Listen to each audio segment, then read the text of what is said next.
Noun. Noun adalah kata benda. Kata benda dalam bahasa Inggris sekali lagi noun. Ada ide, ada benda itu sendiri, ada nama, ada tempat.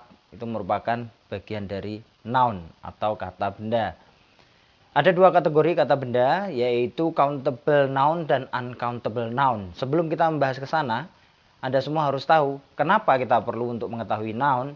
Karena dengan kita mengetahui noun, belajar TOEFL itu akan jauh lebih mudah. Karena kita akan tahu di mana posisi subjek, di mana posisi objek, dan ketika kita tahu subjeknya atau objeknya itu di mana, maka rumus-rumus cepat dalam TOEFL itu akan bisa mudah kita terapkan. Dan jebakan-jebakan itu kita bisa identifikasi dengan sangat mudah dan cepat. Dan masuk ke noun kategorinya. Kalau tadi definisinya, sekarang masuk ke kategorinya. Kategori noun ada yang countable, ada yang uncountable, ada yang bisa dihitung, ada yang tidak bisa dihitung. Hubungannya adalah dengan tunggal dan jamak. Apa yang bisa dihitung dan apa yang tidak bisa dihitung. Yang pertama, kalau kata benda itu bisa dihitung, cirinya yang pertama pasti ada penambahan bentuk S atau ES. Terus kemudian to-be-nya dalam bentuk jamak seperti are. Contoh, they have 10,000 cars which are so beautiful. Lebay ya, memang harus begitu. Ya, many cars. Nah, itu bisa dihitung. Terus which are, ada are-nya. Terus perhatikan sebelum cars ada kata many. Itu berarti bisa dihitung. Some bisa dihitung. Terus yang tidak bisa dihitung seperti apa? Yang tidak bisa dihitung ciri-cirinya yang pertama menggunakan to be-nya singular biasanya. Pasti menggunakan singular. Is, was itu. Dan tidak menggunakan many. Biasanya menggunakan much. I have much money. This money atau 10,000 is so much. 10,000 rupiah is so much for some people. Itu salah satu contoh dari uncountable noun. Ada banyak juga bentuk-bentuk kata benda yang ketika jamak itu tidak kemudian ditambahkan S atau ES, tetapi malah berubah bentuk. Contohnya seperti child ke children, mouse, mice, man yang MAN berubah menjadi MEN, man, woman jadi women, WOMAN, dan jamur, fungus di fungi ya. Tahu fungi? Band Indonesia, fungi kopral itu fungi. Ya, selanjutnya bentuk dari noun ini bisa subjektif, bisa posesif, bisa objektif. Wah, keren. Bahasanya kayak politisi, subjektif. Subjek, poses, objek. Kalau kita kemarin sudah bahas mengenai posisinya sebagai subjek ada di depan, posisinya sebagai objek ada di belakang. Terus kemudian kita juga sentuh sedikit mengenai posesif atau kepemilikan. Tapi tidak ada salahnya kalau saya ulangi sekali lagi supaya benar-benar memahami atau mengingat apa itu possessive noun. Itu iklan motor tahun 90-an.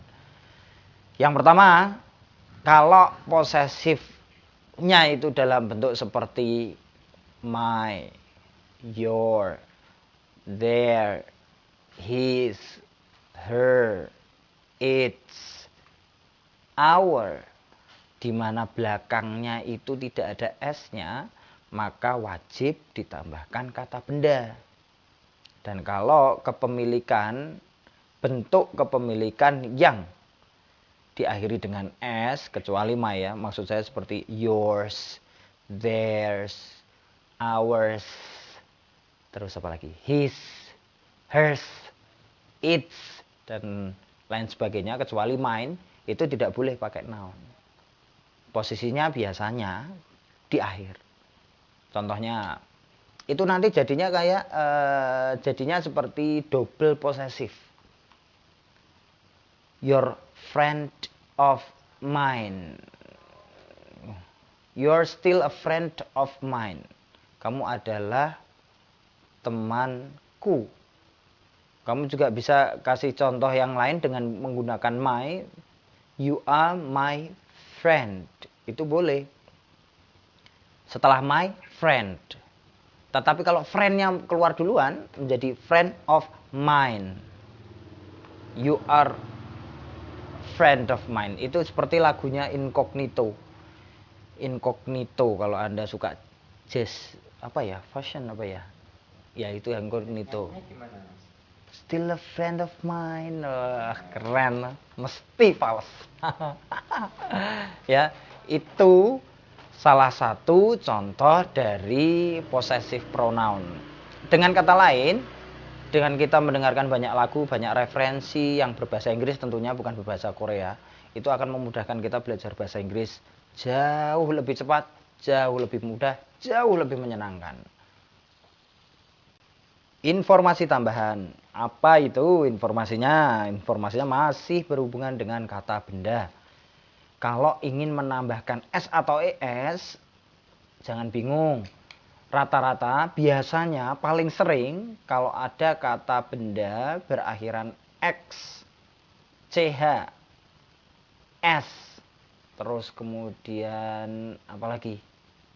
Masih ingat Mas Wiku? Benda itu s sendiri ya, ch, x, s itu pasti ditambahkan es. Jadi jangan khawatir. Watch, jam tangan tuh jadi watches. Terus bis, bus, buses. Nah, itu ya. Terus apa lagi itu? Bench, benches, ch. Ya, ch kalau berakhiran ch juga harus pakai es. Ya tadi ding watches tadi ya. Box, maksud saya boxes, itu loh. Kotak, banyak kotak. Nah, jadi yang seperti itu juga harus kita ketahui. Akhirannya itu akan menentukan apakah kita tambahkan s ataukah es. Selanjutnya, ada beberapa contoh yang sekali lagi bentuk singularnya atau tunggalnya itu jauh berbeda dengan pluralnya. Jamaknya seperti tadi child, children, woman, women, man, man, person, people, ya, goose, geese, toad, teeth, terus kemudian mouse, mice, fish tetap fish. Nah, ini beda lagi. Deer tetap deer. Loh, itu. Terus kemudian apa lagi ya? Bentuk jamaknya yang tidak berubah sama sekali. Deer tahu ya, deer ya. Deer itu rusa. Jadi kalau mau nulis email jangan sampai salah. Bukan DEER, DEAR ya, deer, deer. Bunyinya sama. Kalau Dear Mas Satya, itu tulisannya DEER Mas Satya. Wah, Mas Satya rusa. Gimana jadinya? Terus kemudian contoh yang lain deh.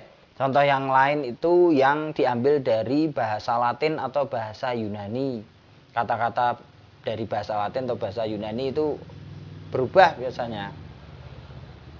Kaktus, cacti, fokus, foki apa fokai. Tidak apa-apa itu Tuhan udah. Terus kemudian krisis, phenomenon. Terus apa lagi? Ada kriteria ya. Alumnus, alumni, pinter. Ada data, datem, bagus. Datem itu bentuk singular, data bentuk plural. Tetapi saat ini ya, ini orang banyak menggunakan kata data sebagai bentuk singular. Bahkan di komputer sendiri sekarang menggunakan kata data untuk bentuk singular. Ini yang sedang dirumuskan oleh pejuang-pejuang bahasa Inggris itu. Data, datum sendiri sudah tidak menjadi populer. Seperti media. Media plural atau singular, ayo. Plural. Singularnya medium. Nah itu sama, fenomenon, fenomena, kriterion, kriteria. Seperti itu. Kemudian apa lagi yang mau tahu? Iya, bentuk-bentuk yang nampaknya jamak tapi sebenarnya tidak jamak. Seperti ilmu ya, ilmu matematika kan mathematics. Itu ada S-nya dikirain jamak, enggak. Itu singular. Gymnastics. News. News memang bentuknya ada S-nya begitu, news. Nah, itu juga singular. Terus ada juga ini ya. Nama-nama. Nama kalau memang itu nama sebenarnya jamak, tapi kalau dia ditempatkan sebagai nama, dia jadinya singular tetap. Contoh kayak ini. Books. Books is the best thing in the world. Itu. Jadi buku-buku itu tidak menunjukkan jumlahnya buku, bukan, tapi buku itu sebagai nama. Kalau masih bingung nih contohnya nih. Postcards, kartu pos, postcards is the best media to send a message. Nah, itu contoh aja ya. Jadi postcard adalah salah satu media untuk menyampaikan pesan. Walaupun postcardnya itu diakhiri dengan S, tapi masih dalam bentuk singular. Itu hebatnya di situ. Terus kemudian ada juga yang plural, tapi nampaknya seperti singular. Kebalikannya, kalau tadi kan singular tapi nampaknya plural. Ini kemudian dibalik. Ini sebenarnya plural atau jamak, tapi kok seperti singular. Seperti apa? Celana nih, celana bahasa Inggrisnya pants. Pants itu plural. Terus kemudian gunting, scissors, itu plural. Terus kemudian kacamata, glasses, itu plural juga. Jangan sampai kejebak dengan hal-hal yang sebenarnya mudah. Latihan soal. Ini yang paling penting untuk ngetes apakah benar sudah paham ataukah paham banget. Wah. Yang pertama, kita harus tahu apakah yang nanti saya sebutkan kata benda yang bisa dihitung atau countable nouns, atau kata benda yang tidak bisa dihitung, uncountable noun. Tinggal Anda nanti menyebutkan bentuk jamaknya. Oke, kalau itu uncountable noun, bisa saja berubah bentuk total, bisa saja tetap. Atau kalau kata benda yang bisa dihitung, bisa berubah bentuk, atau tinggal menambahkan S atau ES saja. Kita mulai. Soal yang pertama. Man, M-A-N. Apa bentuk jamaknya, pluralnya? Man, M-A-N, jamaknya betul, M-E-N. Man bacanya tetap sama tapi hurufnya berbeda. Yang kedua, furniture. Wah, ini bahasa agak sedikit lebay ya. Furniture itu bentuk singularnya, bentuk jamaknya seperti apa? Tambah S? Bukan. Tetap bentuknya furniture karena ini tidak bisa dihitung, termasuk dalam kata benda yang tidak bisa dihitung, alias uncountable noun. Kemudian experience. Gampang nih mah, bisa, gampang, mudah, betul, tinggal menambahkan S. Experiences. Gas. Ayo, gases. Ayo, gas bisa dihitung enggak? Enggak bisa, kesentuh, abstrak bentuknya, berarti dia uncountable noun. tetap gas ya. Box, kotak, box. Belakangnya X, tinggal tambahkan apa tadi? ES, betul sekali. Jadi boxes. Piece. Piece, ayo. Pieces. Bisa ya, bisa enggak ya? Bisa ya, bisa enggak. Tergantung artinya. Peace, kedamaian, dengan peace, biji. Itu bisa dua-duanya. Bisa dicek, ayo Mas Wiku. Yang benar yang mana? Oh, pluralnya pieces. Benar Mas Wiku. Yang peace, damai? Peace, kedamaian. Peace. Nah, iya kan? Tuh, bersih dua. Bisa, yang bisa dihitung, bisa nggak bisa dihitung. Sip lah. Cactus. Nah, ini sudah berkali-kali tadi sudah saya sampaikan di sesi-sesi sebelumnya. Petai. Ingat petai, ingat cacti. Cactus bentuk jamaknya cacti. Oke, kriterion. Wah, kriterion masih ingat Transformer? Kriteria, betul bentuk jamaknya kriteria. Itu temannya fenomenon. Kriterion, fenomenon itu bentuk singular, bentuk jamaknya belakangnya a ya. Fenomena, fenomena, kriteria. Media itu bentuk jamak juga, bentuk singularnya apa? Ayo tak balik sekarang. Medium. Pinter Mas Abah ya. Media bentuk singularnya medium. Selanjutnya 600 TOEFL-nya, makanya. Selanjutnya mathematics. Ayo gue. Mathematics bentuknya tetap sama, mathematics. Terus kemudian ada difficulty. Difficulty uncountable atau countable noun. Bentuknya apa? Jamaknya. Betul. Berakhiran Y ya. Difficulty berakhiran Y. Kalau mau dibentukkan dalam bentuk jamak, itu Y-nya berubah jadi I, terus menjadi IES. Jadi IES. Nah, ini catatan tambahan berarti.